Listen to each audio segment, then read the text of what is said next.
अगर आपको ये लगे कि यह वीडियो बस एक सामान्य अंतर्राष्ट्रीय मीटिंग के बारे में है, तो आप बहुत बड़ी भूल कर रहे हैं, क्योंकि जो तस्वीर आने वाले दिनों में दुनिया के सामने खुलने वाली है, वह सिर्फ भारत रूस की साझेदारी नहीं, बल्कि वैश्विक ताकतों के बीच ऐसा मोड़ है जो कई देशों की रातों की नींद उड़ा सकता है। और हाँ, इस कहानी की शुरुआत उतनी शांत नहीं है जितनी लगती है, क्योंकि जब व्लादिमीर पुतिन भारत की ओर उड़ान भर रहे होंगे, तब वॉशिंगटन से लेकर यूरोप तक कई राजधानियों में बेचैनी बढ़ चुकी होगी। इसीलिए आज की मुख्य खबर सिर्फ एक यात्रा नहीं, बल्कि शक्ति संतुलन में होने वाले उस बड़े बदलाव का संकेत है, जिसकी आहट दुनिया महीनों से महसूस कर रही थी। वीडियो शुरू करने से पहले, अगर आपको अंतर्राष्ट्रीय राजनीति और भारत की स्ट्रेटेजिक चालें समझना पसंद है, तो चैनल को लाइक, सब्सक्राइब और कमेंट करना बिल्कुल मत भूलना। अब शुरू करते हैं इस धमाकेदार कहानी को, जहां हर मोड़ पर बड़ा ट्विस्ट है। तो मामला यह है, दुनिया भर में रूस पर लगे प्रतिबंधों, अमेरिका की लगातार चेतावनियों और यूक्रेन युद्ध की धधकती आग के बीच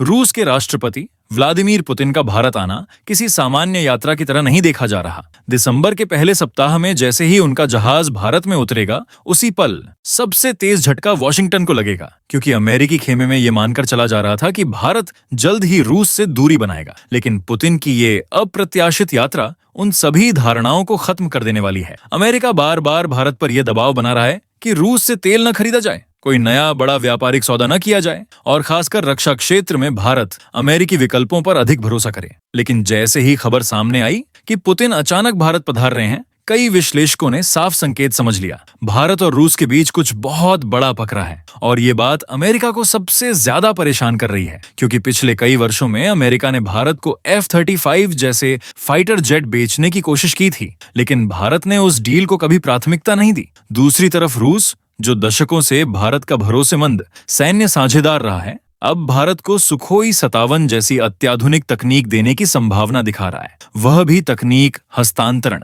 टेक्नोलॉजी ट्रांसफर के साथ। और यहीं से कहानी और रोचक हो जाती है, क्योंकि भारत रूस संबंध सिर्फ रक्षा के मोर्चे पर नहीं चमकते, बल्कि दोनों देशों के बीच वह भरोसा है जो समय समय पर कठिन परिस्थितियों में भी नहीं टूटा। पिछले 3 वर्षों में जब रूस यूक्रेन युद्ध ने दुनिया का भू राजनीतिक समीकरण बदल दिया, उसी दौरान पुतिन भारत नहीं आए थे।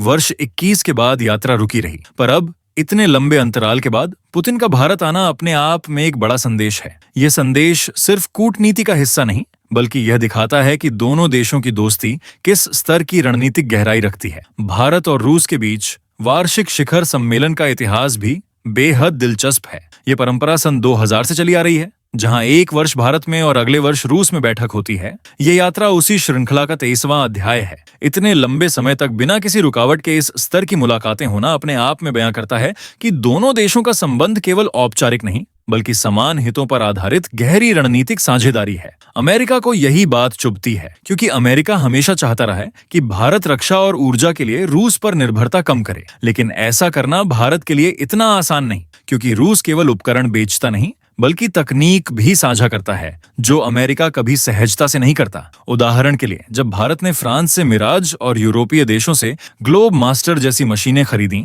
उनके कई महत्वपूर्ण सिस्टम भारत अपनी शर्तों पर अपग्रेड भी नहीं कर सकता। इसके विपरीत रूस ने न सिर्फ टेक्नोलॉजी साझा की, बल्कि ब्रह्मोस जैसी मिसाइलों को भारत में संयुक्त रूप से विकसित भी किया। यही विश्वास भारत को रूस की ओर खींचता है। अमेरिका ये अच्छी तरह समझता है कि अगर भारत रूस से सुखोई 57 या इसी तरह की उन्नत तकनीक हासिल कर लेता है, तो यह उसके इंडो पैसिफिक स्ट्रेटेजिक समीकरण को बदल देगा। इसलिए अमेरिका अभी से बेचैन है कि पुतिन की इस यात्रा में कौन सी डील बंद कमरे में फाइनल हो सकती है। कुछ रिपोर्ट्स का दावा है कि भारत ने रूस से तेल खरीद में भले कटौती की हो, पर उसकी जगह रक्षा सहयोग की कोई बड़ी डील तैयार रखी है, क्योंकि न्यू दिल्ली जानती है, अगर तेल कम लिया जाए तो रूस को खुश रखने के लिए कोई काउंटर ऑफर जरूरी है, और उस काउंटर ऑफर के रूप में सुखोई 57 का नाम सबसे ऊपर है। पिछले कुछ महीनों में NSA अजीत डोभाल, विदेश मंत्री जयशंकर और प्रधानमंत्री द्वारा रूस को भेजे गए सभी संकेत यही बताते हैं कि बातचीत सिर्फ औपचारिक नहीं चल रही, बल्कि कई स्तरों पर सहमति पहले से बन चुकी है। और संभव है कि पुतिन की यात्रा केवल उस सहमति को सार्वजनिक रूप देने का कदम हो। अमेरिका इस पूरी स्थिति को देखकर चिंतित है, क्योंकि उसे डर है कि भारत कहीं उसकी जगह रूस को रणनीतिक रूप से ज्यादा प्राथमिकता न दे दे। और सच कहें तो यह डर बिल्कुल वास्तविक है।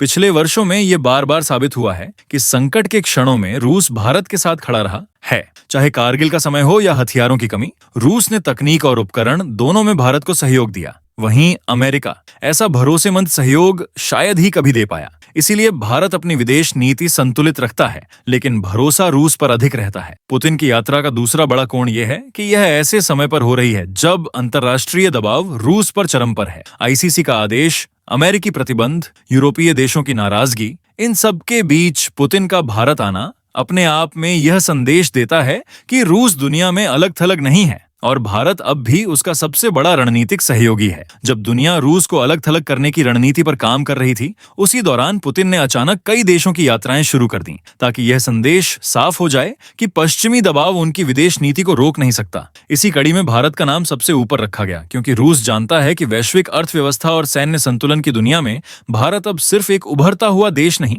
बल्कि वह शक्ति है जिसके साथ खड़े होने से एक बड़ा राजनीतिक संकेत जाता है। यही कारण है कि अंतर्राष्ट्रीय मंचों पर अमेरिका चाहे जितनी कोशिश कर ले, वह भारत को रूस से दूरी बनाने के लिए मजबूर नहीं कर पाया, बल्कि उल्टा हर नई मुलाकात दुनिया को यही दिखाती है कि भारत और रूस का रिश्ता गणितीय समीकरणों से नहीं, बल्कि आपसी भरोसे और साझा रणनीतियों से बना है। रूस यूक्रेन युद्ध के बाद से यूरोप यह उम्मीद कर रहा था कि भारत भी उसी तरह रूस से दूरी बना लेगा जैसे पश्चिमी गठबंधन ने किया, लेकिन भारत ने बिल्कुल अलग रास्ता चुना, जहां उसने न सिर्फ अपने हितों को प्राथमिकता दी, बल्कि रूस के साथ संवाद भी जारी रखा, क्योंकि भारत जानता है कि वैश्विक अनिश्चितता के दौर में एक भरोसेमंद साझेदार को खोना किसी भी राष्ट्र की दीर्घकालिक रणनीति को कमजोर कर सकता है। यही वजह थी कि बीते वर्षों में भले पुतिन भारत न आए हों, लेकिन बातचीत के रास्ते कभी बंद नहीं हुए। विभिन्न मंचों पर प्रधानमंत्री और पुतिन की छोटी छोटी लेकिन प्रभावी मुलाकातें इस साझेदारी को लगातार जीवित रखती रहीं। कुछ महीने पहले चीन में हुई मुलाकात ने भी दुनिया का ध्यान अपनी ओर खींचा था, जब दोनों नेताओं को सहज अंदाज में एक साथ चलते, बातें करते और साझा मुद्दों पर चर्चा करते हुए देखा गया। यह दृश्य सिर्फ एक फोटो अनेप नहीं था, बल्कि यह उन देशों के लिए संकेत था जो सोचते थे कि भारत जल्द ही पश्चिमी ब्लॉक का स्थायी हिस्सा बन जाएगा। इस मुलाकात से यह बिल्कुल स्पष्ट हो गया कि भारत अपनी विदेश नीति संतुलित रखते हुए रूस के साथ अपने रिश्ते को कमजोर नहीं होने देगा। और अब जब पुतिन भारत आने वाले हैं, तो निश्चित ही वह मुलाकात पिछली बातचीत का विस्तार ही होगी। सबसे दिलचस्प बात यह है कि अमेरिका बार बार यूक्रेन युद्ध का हवाला देकर भारत पर दबाव बनाता रहा कि वह रूस से तेल कम खरीदे, लेकिन भारत ने अपनी शर्तों पर ही यह निर्णय लिया कि कब कितना तेल खरीदना है। अब जब कुछ महीनों से तेल खरीद में कमी आई है, तो अमेरिका यह मानकर चल रहा है कि भारत उनके दबाव में आ रहा है, जबकि असलियत इससे बिल्कुल उलट है। भारत तेल के बदले रूस से कहीं बड़ी रणनीतिक डील की तैयारी में है, और यह डील डिफेंस सेक्टर में हो सकती है, जहां सुखोई 57 सबसे संभावित विकल्प माना जा रहा है। रूस की यह पेशकश भारत के लिए इसलिए महत्वपूर्ण है क्योंकि यह तकनीक किसी भी पश्चिमी देश के मुकाबले भारत को ज्यादा स्वतंत्रता देती है। अमेरिका के साथ सबसे बड़ी समस्या तकनीकी निर्भरता की है। वहां से खरीदा गया हर उपकरण अमेरिका की अनुमति के बिना अपग्रेड भी नहीं किया जा सकता, लेकिन रूस का मॉडल बिल्कुल अलग है। वह तकनीक ट्रांसफर करके भारत को आत्मनिर्भर बनाना चाहता है। यही कारण है कि ब्रह्मोस मिसाइल आज भारत की सबसे शक्तिशाली उपलब्धि मानी जाती है, और अगर सुखोई 57 के मामले में भी ऐसा ही हुआ, तो यह भारत की वायु शक्ति को अगले कई दशकों तक मजबूत बनाएगा। पिछले वर्षों में देखा गया है कि भारत और रूस का तकनीकी सहयोग सिर्फ खरीद तक सीमित नहीं रहा, बल्कि संयुक्त उत्पादन तक पहुंचा। ब्रह्मोस इसका सबसे बड़ा उदाहरण है। इसके अलावा रूस लगातार भारत के लड़ाकू विमानों को अपग्रेड करने में मदद करता रहा है, मिग से लेकर सुखोई तक। यही भरोसा भारत को पश्चिमी विकल्पों के मुकाबले रूस के करीब ले आता है, और यही वजह है कि पश्चिमी देशों को डर है कि पुतिन की इस यात्रा में एक बड़ी रक्षा डील की घोषणा हो सकती है, जो पूरी भू राजनीति को हिला सकती है। पश्चिम की चिंता इसलिए भी है क्योंकि अगर भारत ने सुखोई 57 के लिए हाँ कर दी, तो अमेरिका द्वारा भारत को F-35 बेचने का सपना लगभग खत्म हो जाएगा। रूस का यह विमान सस्ते दाम, मजबूत क्षमता और तकनीक हस्तांतरण जैसी सुविधाएं देता है, जो किसी भी देश के लिए एक बहुत बड़ा फायदा है। इसी डर से अमेरिका लगातार भारत पर दबाव डाल रहा है कि वह रूस से रक्षा सौदे न करे, लेकिन भारत इन दबावों को नजरअंदाज करके अपनी रणनीतिक जरूरतों को प्राथमिकता दे रहा है। भारत और रूस की डील सिर्फ रक्षा तक सीमित नहीं है। वित्तीय लेन देन में भी दोनों देश रूबल रुपया सिस्टम पर काम कर रहे हैं। इसका फायदा यह है कि दोनों देशों के बीच भुगतान डॉलर पर निर्भर नहीं रहता। हालांकि इसी भुगतान पद्धति के कारण S-400 सिस्टम की बाकी 2 यूनिटों में देरी हो रही है, लेकिन उम्मीद यही है कि पुतिन की यात्रा के दौरान इस पर भी अंतिम निर्णय हो जाएगा, ताकि रूस अपने शेड्यूल के अनुसार भारत को बाकी सिस्टम दे सके। भारत के लिए यह भी महत्वपूर्ण है कि रूस उन भारतीय श्रमिकों के लिए नए अवसर खोल रहा है जो रूस में निर्माण और तकनीकी प्रोजेक्ट्स पर काम करना चाहते हैं। ये मुद्दा पुतिन की यात्रा में शामिल होने की संभावना है, जो दोनों देशों के आर्थिक संबंधों को और मजबूत करेगा। लेकिन सबसे चर्चित विषय फिर भी वही रहेगा क्या रूस भारत को सुखोई 57 देगा और क्या भारत तकनीक ट्रांसफर के साथ